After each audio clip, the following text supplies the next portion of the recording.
दोस्तों smiley template trending पर है।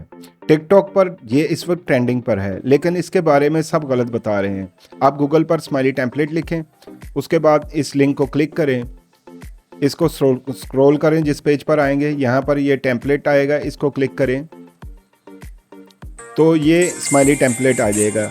अब आपने ये टेम्पलेट यूज़ करना है।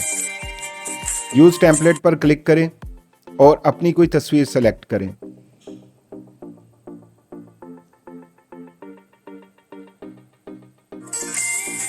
इसके बाद देखिए टेम्पलेट आपकी तस्वीर पर अप्लाई हो गया। अब आप इस टेम्पलेट को, इस बनी हुई स्माइली तस्वीर को आप सोशल मीडिया पर, टिकटॉक पर डायरेक्टली यहाँ से शेयर कर सकते हैं।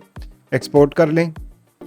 उसके बाद अब आप इसे इंस्टाग्राम, व्हाट्सएप, फेसबुक और टिकटॉक पर यहीं से आप डायरेक्टली शेयर कर सकते हैं।